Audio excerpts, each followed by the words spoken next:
It is with immense pride and deep respect that I welcome the Honorable Prime Minister of India, Shri Narendra Modi ji, to address this distinguished gathering. Thank you. आप सभी इस global business summit में आप सबका मैं अभिनंदन करता हूं। हम यहाँ A decade of disruption, a century of change, इस विषय पर चर्चा कर रहे हैं।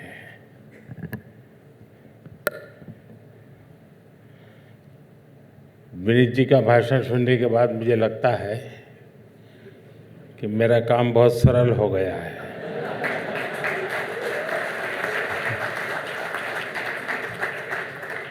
लेकिन एक छोटी रिक्वेस्ट करूं, इतना सारा आपको पता है तो कभी ईटी में तो दिखना चाहिए।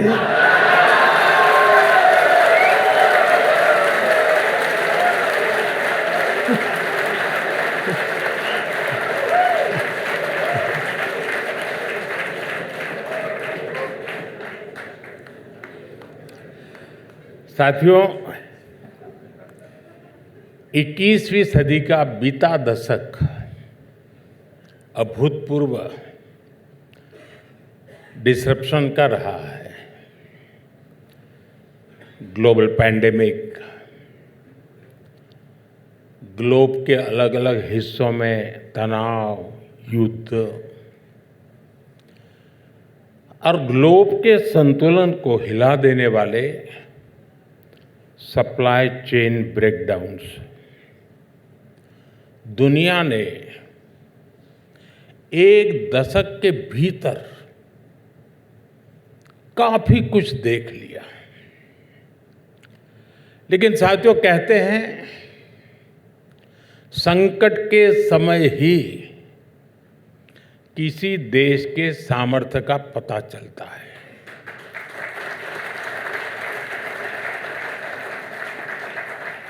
और मुझे बहुत गर्व है, अनेक डिसरप्शन के बीच भी भारत के लिए ये दशक अभूतपूर्व डेवलपमेंट का रहा है, शानदार डिलीवरी का रहा है और डेमोक्रेसी को मजबूत करने वाला रहा है।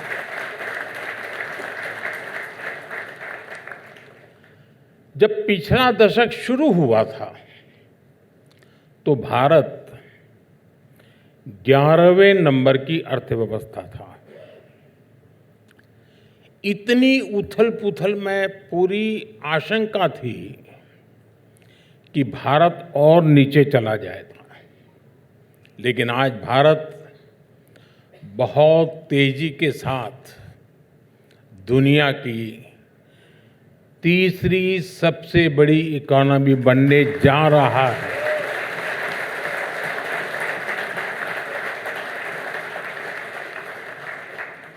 और आप जिस सेंचुरी ऑफ चेंज की बात कर रहे हैं, उसका बहुत बड़ा आधार, और ये मैं बहुत जिम्मेवारी के साथ कह रहा हूं, इसका बहुत बड़ा आधार भारत ही होने जा रहा है।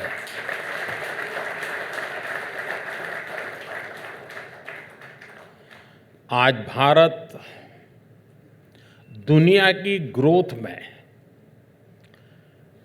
16% से ज्यादा योगदान दे रहा है। और मुझे विश्वास है इस सेंचुरी के हर आने वाले साल में हमारा योगदान और भी बढ़ता रहेगा, निरंतर बढ़ता रहेगा। मैं मदान की तरह एस्ट्रोलॉजर के रूप में नहीं आया हूं।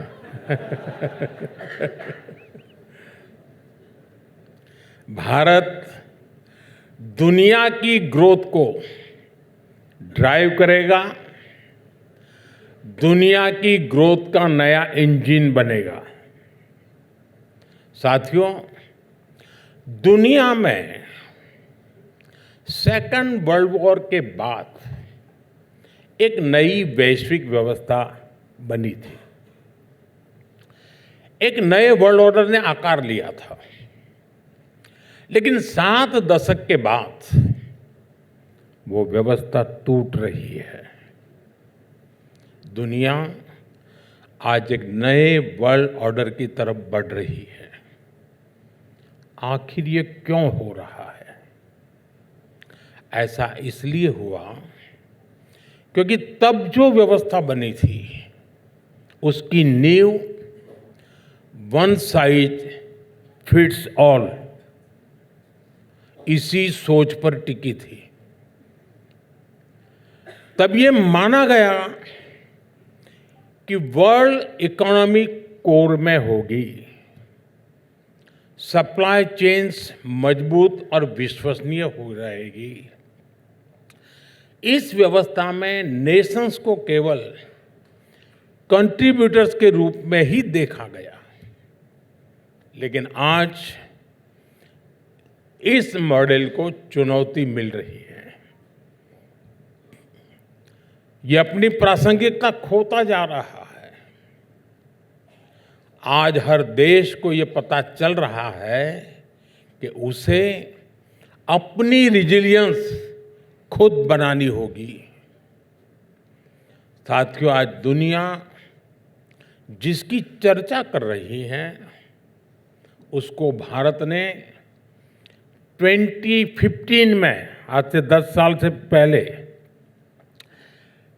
2015 में ही अपनी नीति का हिस्सा बना लिया था। 10 साल पहले जब नीति आयोग बना तो उसके फाउंडिंग डॉक्यूमेंट में ही भारत ने अपना विजन क्लियर कर दिया था। और विजन ये कि भारत किसी दूसरे देश से कोई सिंगल डेवलपमेंट मॉडल इंपोर्ट नहीं करेगा।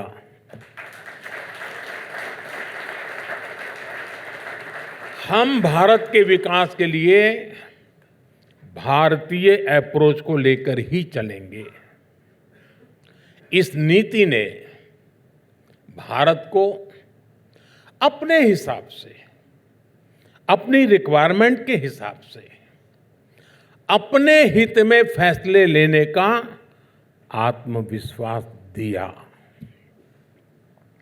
और ये एक बड़ा कारण है कि डिसरप्शन के दशक में भी भारत की इकोनॉमी कमजोर नहीं पड़ी, निरंतर मजबूत होती गई।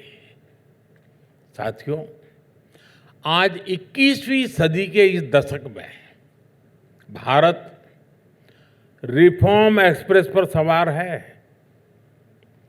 और इस रिफॉर्म एक्सप्रेस की सबसे बड़ी खासियत यह है कि हम इसे कंपल्सन में नहीं बल्कि कन्विक्शन के साथ, रिफॉर्म के कमिटमेंट के साथ गति दे रहे हैं।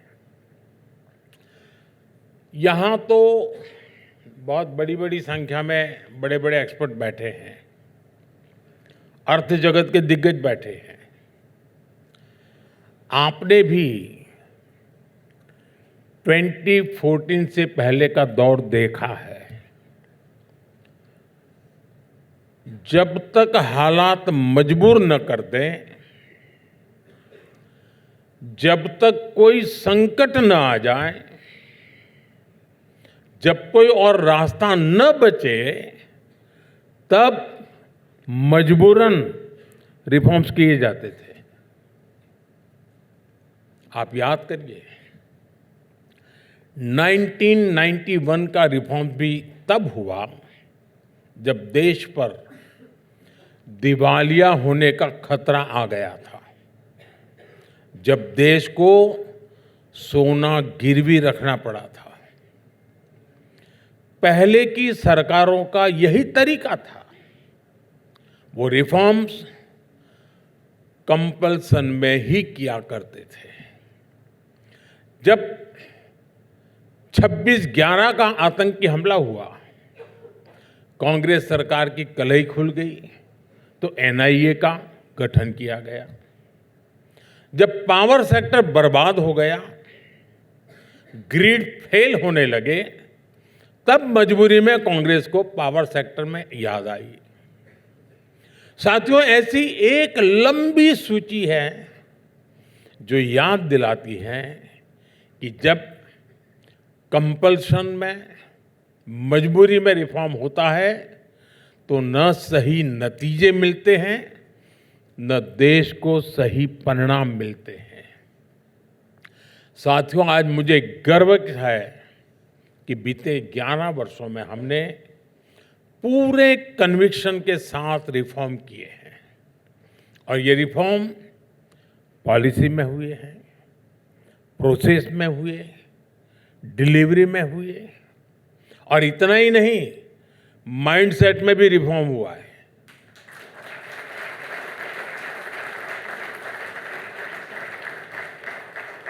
क्योंकि साथियों, अगर पॉलिसी बदले लेकिन प्रोसेस वही रहे, माइंडसेट वही रहे, डिलीवरी ठीक से ना हो, तो रिफॉर्म्स सिर्फ और सिर्फ कागज का टुकड़ा बन के रह जाता है। इसलिए हमने पूरे सिस्टम को बदलने के लिए ईमानदारी से कोशिश की है। साथियों, मैं प्रोसेस की बात करूं तो एक साधारण लेकिन बहुत जरूरी प्रोसेस है कैबिनेट नोट्स का। यहां कई लोगों को अंदाजा होगा कि पहले की सरकारों में एक कैबिनेट नोट बनने में ही कुछ महीने लग जाते थे, महीने। अब स्पीड से देश का विकास कैसे होता? इसलिए हमने इस प्रोसेस को बदला। हमने डिसीजन मेकिंग को टाइम बाउंड और टेक्नोलॉजी ड्रिवन बनाया। हमने ये तय कर दिया कि इस अफसर की टेबल पर ये कैबिनेट नोट इतने घंटे से ज्यादा रहेगा ही नहीं। या तो रिजेक्ट करो या निर्णय लो। और इसका नतीजा आज देश देख रहा है। साथियों, मैं आपको रेलवे ओवरब्रिज के अप्रूवल का भी उदाहरण दूंगा। पहले आरओबी का एक डिजाइन अप्रूव कराने के लिए कई वर्ष लग जाते थे, कई सारी क्लियरेंस की जरूरत थी, कई जगह चिट्ठियां लिखनी पड़ती थी। और ये मैं प्राइवेट के लिए नहीं कह रहा हूं, सरकार को। हमने इसको भी बदला और आज देखिए कितनी तेजी से रोड और रेलवे इंफ्रास्ट्रक्चर बन रहा है। नितिन जी ने, विनीत जी ने बहुत विस्तार से इस बात को बताया। साथियों, एक बड़ा इंटरेस्टिंग उदाहरण बॉर्डर इंफ्रास्ट्रक्चर का है। अब बॉर्डर इंफ्रास्ट्रक्चर देश की सिक्योरिटी से जुड़ा हुआ होता है।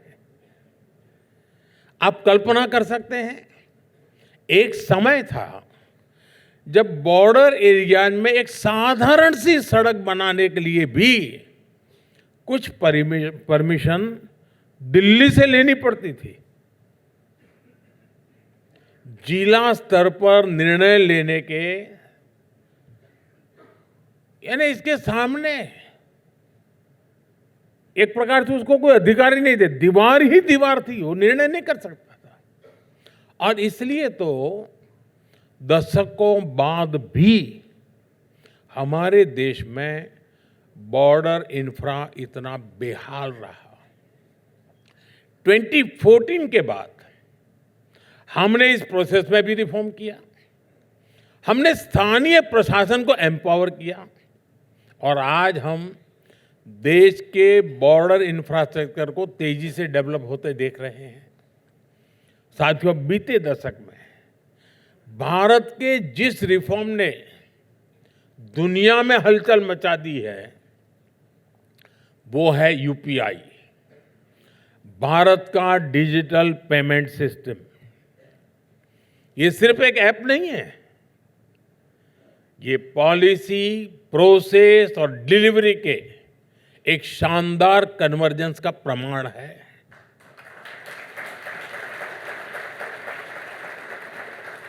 जो लोग कभी बैंकिंग और फाइनेंस से जुड़े बेनिफिट्स के बारे में सोच भी नहीं सकते थे, यूपीआई देश के ऐसे नागरिकों को सर्व कर रहा है।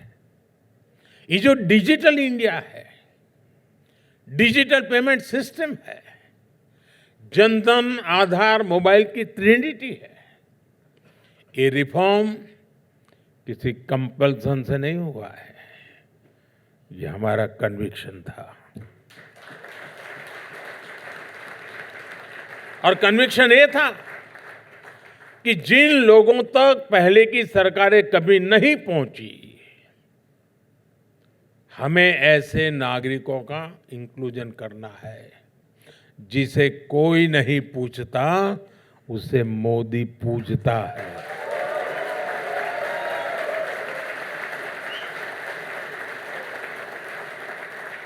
और इसलिए ये रिफॉर्म किए गए हैं और आज भी हमारी सरकार इसी सोच के साथ चल रही है।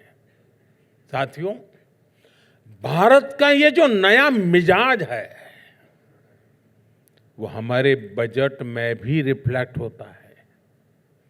पहले जब बजट की चर्चा होती थी तो फोकस सिर्फ आउटले पर होता था।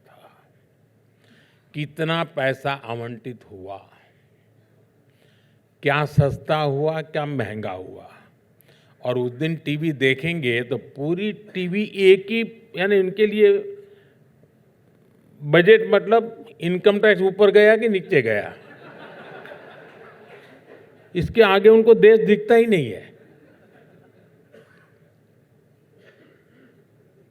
और होता तो क्या था, कितनी ट्रेनें घोषित हुई, यही चलता रहता था।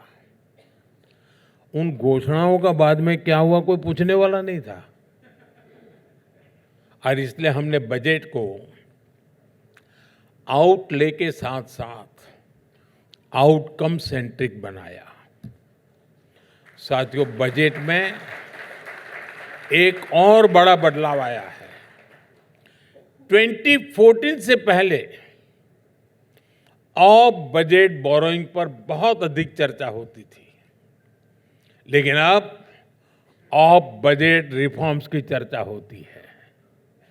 बजट से बाहर नेक्स्ट जनरेशन जीएसटी रिफॉर्म्स हुए, प्लानिंग कमीशन की जगह नीति आयोग बनाया, आर्टिकल 370 की दीवार गिरा दी, 3 तलाक के खिलाफ कानून बनाया, नारी शक्ति वंदन अधिनियम बनाया।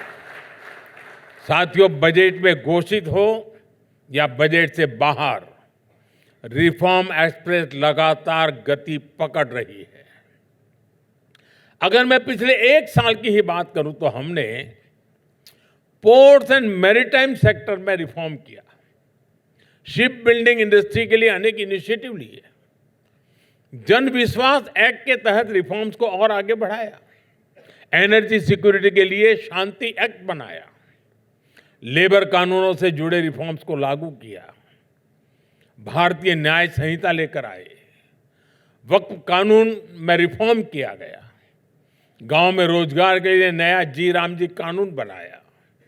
ऐसे अनेक रिफॉर्म्स साल भर होते रहे हैं। साथियों, इस साल के बजट ने रिफॉर्म एक्सप्रेस को और आगे बढ़ाया है। वैसे तो बजट के बहुत सारे आयाम हैं, लेकिन मैं 2 इंपॉर्टेंट फैक्टर्स की बात करूंगा।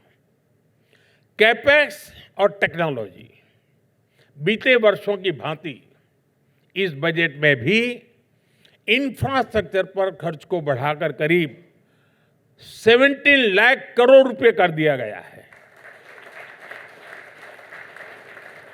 और आप जानते हैं कि कैपेक्स का मल्टीप्लायर इफेक्ट कितना बड़ा होता है।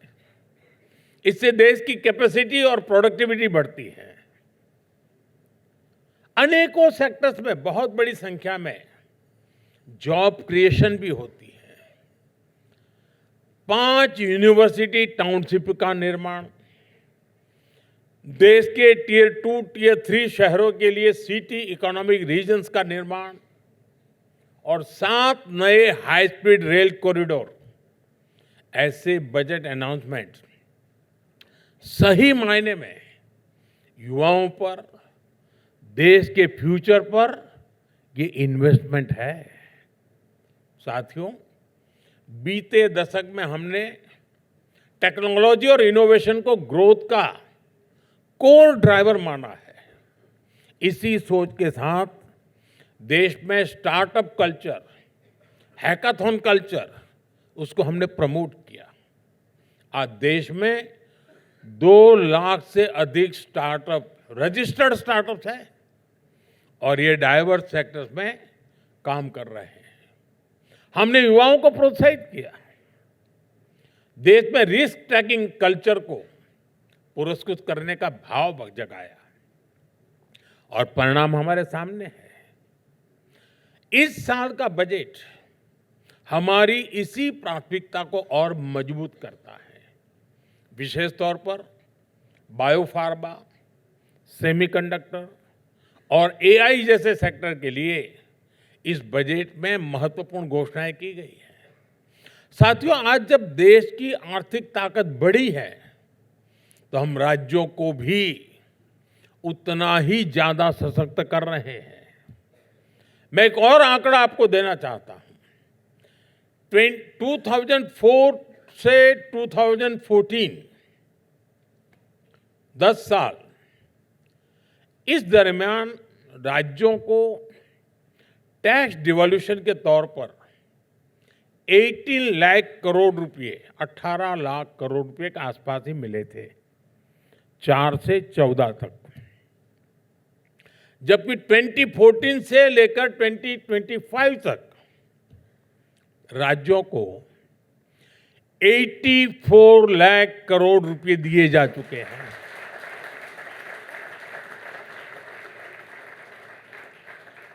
अगर मैं इस साल बजट में प्रस्तावित लगभग 14 लाख करोड़ का आंकड़ा और जोड़ दूं तो हमारी सरकार में राज्यों को टैक्स डिवॉल्यूशन के करीब करीब 100 लाख करोड़ रुपए मिलने तय हुए हैं। ये राशि केंद्र सरकार की तरफ से अलग अलग राज्य सरकारों को मिली है ताकि वो अपने यहां विकास के कार्यों को आगे बढ़ा सके। साथियों, आजकल आप लोग भारत के एफटीएस यानी फ्री ट्रेड डील्स पर काफी चर्चा कर रहे हैं और मैं यहां एंटर हुआ, वहीं से शुरू हो गए लोग।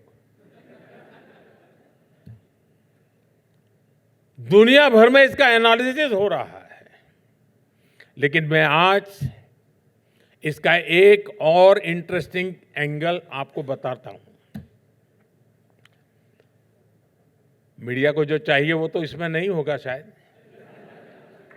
लेकिन हो सकता है कुछ काम में आ जाए। और मैं पक्का मानता हूं जो बात मैं कहने जा रहा हूं, आपने भी इसके बारे में विचार नहीं किया होगा। क्या आपने कभी सोचा है कि आज इतने सारे विकसित देशों के साथ फ्री ट्रेड डील्स हो रहे हैं, क्या यही काम 2014 से पहले क्यों नहीं हो पाए? देश वही, युवा शक्ति वही, सरकारी सिस्टम वही, तो बदला क्या?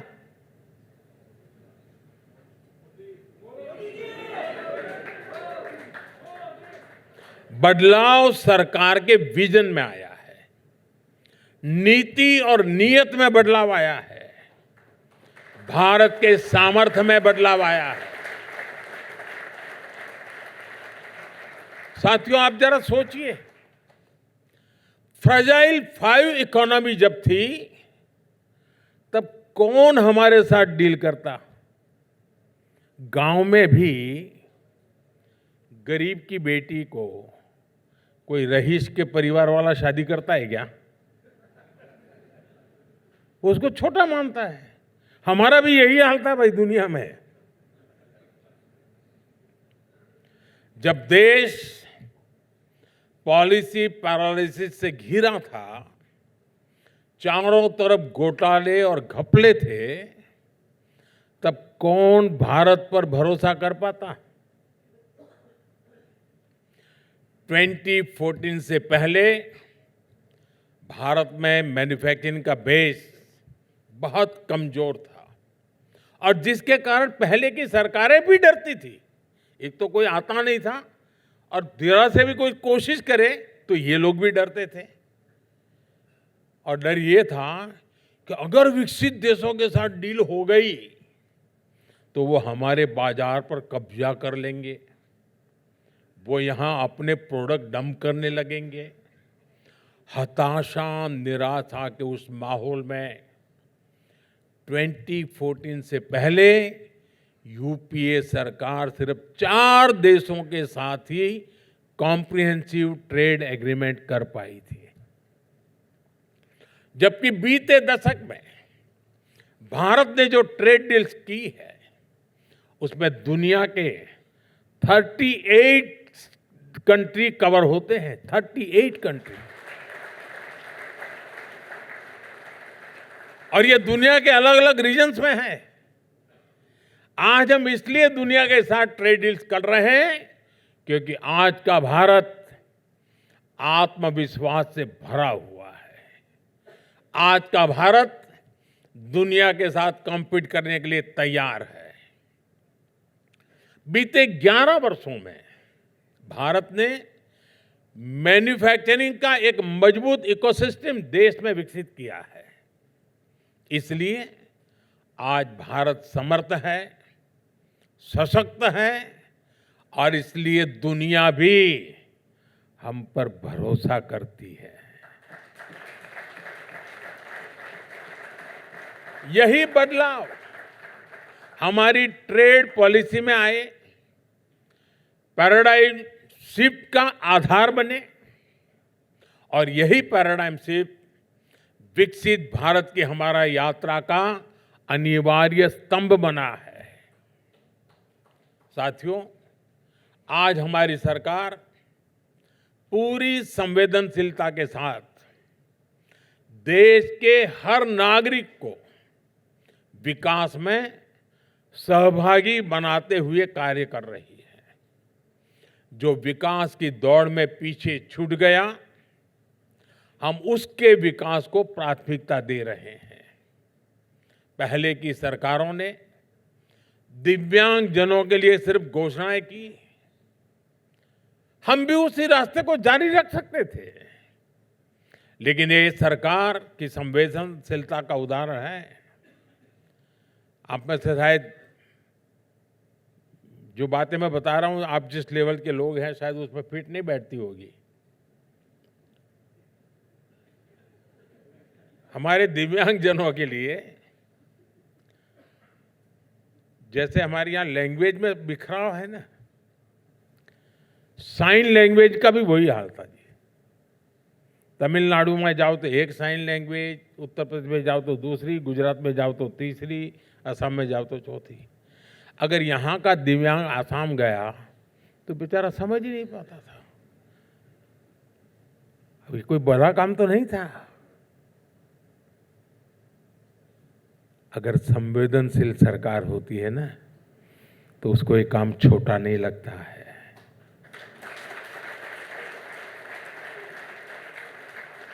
और देश ने पहली बार इंडियन साइन लैंग्वेज को इंस्टीट्यूशनलाइज किया, कॉमन किया, व्यवस्था बनाई। ऐसे ही देश की ट्रांसजेंडर कम्युनिटी कब से अपने अधिकारों के लिए लड़ रही थी। हमने उनके लिए भी कानून बनाकर उन्हें सम्मान से जीने का कवच दिया है। बीते दशक में ही देश की करोड़ों बहनों को 3 तलाक की कुरीति से मुक्ति मिली।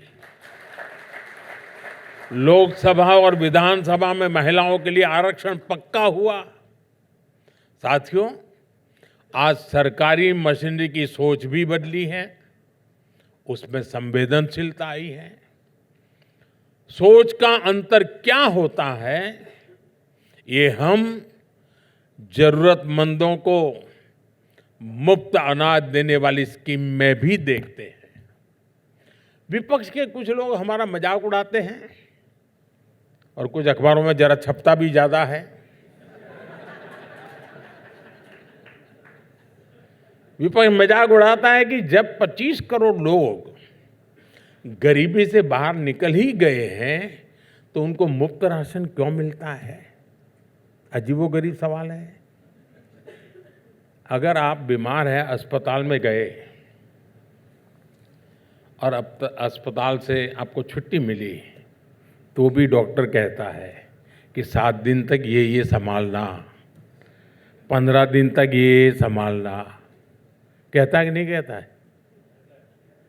गरीबी से बाहर निकले हैं, लेकिन ये सवाल पूछ रहे हैं कि निकले हैं तो फिर अनाज क्यों देते हो? ऐसी संकीर्ण मानसिकता वाले लोग ये नहीं सोचते कि सिर्फ गरीबी से बाहर निकलना काफी नहीं होता, बल्कि जो व्यक्ति न्यू मिडिल क्लास में आया है वो फिर गरीबी के चंगुल में न फंस जाए, ये भी सुनिश्चित करना पड़ता है।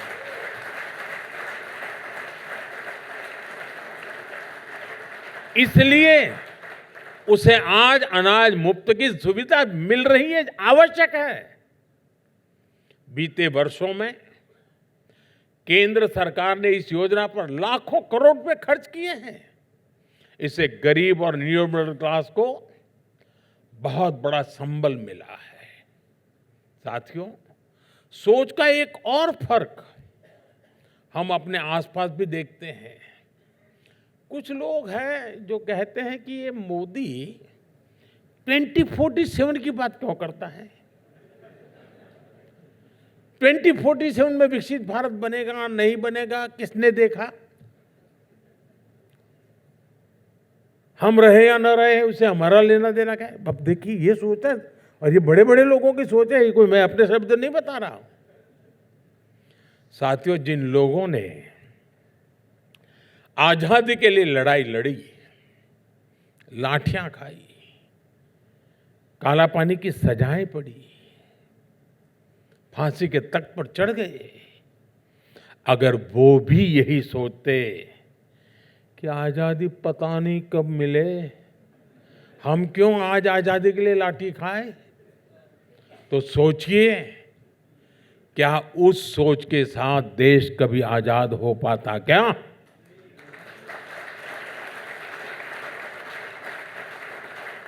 जब राष्ट्र प्रथम का भाव हो, जब देश हित सर्वोपरि हो, तो हर निर्णय देश के लिए होता है, हर नीति देश के लिए बनती है। हमारी सोच स्पष्ट है, विजन साफ है। हमें देश को विकसित बनाने के लिए निरंतर काम करना है। 2047 तक हम रहे न रहे, लेकिन ये देश रहेगा, इस देश की संतानें रहेगी। इसलिए हमें अपना आज खपाना है, ताकि आने वाली पीढ़ियों का कल सुरक्षित रहे, उज्जवल रहे।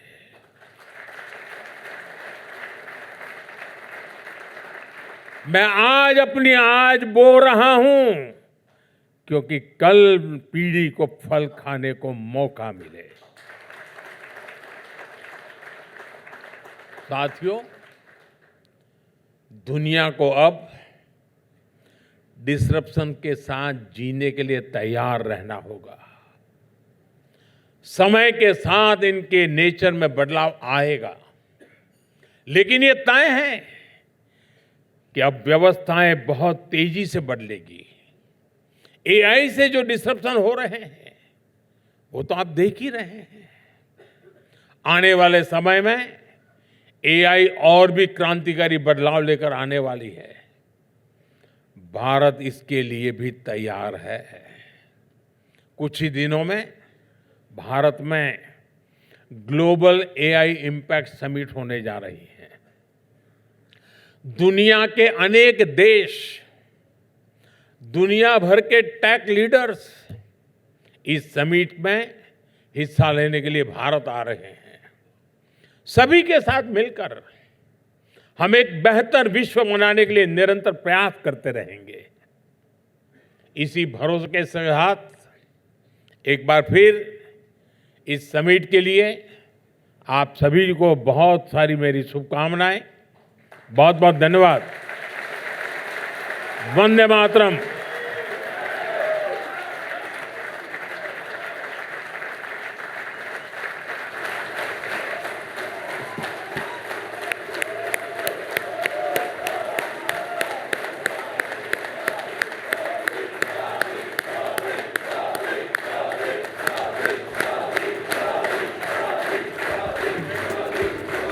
ये तालियों की गड़गड़ाहट बनाए रखिए। मजबूर से मजबूत भारत जिन्होंने बनाया, कंपल्शन से एम्बिशन ने जिन्होंने सफ़र तय करवाया, विजन और इम्प्लीमेंटेशन जिसने दिखाया, जिसको कोई नहीं पूछता उसको मोदी पूछता है। ये भाव जिसने सब में जगाया उसको बहुत बहुत धन्यवाद। हमारे प्रधानमंत्री को बहुत धन्यवाद। और ग्लोबल बिजनेस समिट पर हर साल आपका आशीर्वाद मिलता है, उसके लिए भी बहुत धन्यवाद। Thank you ladies and gentleman.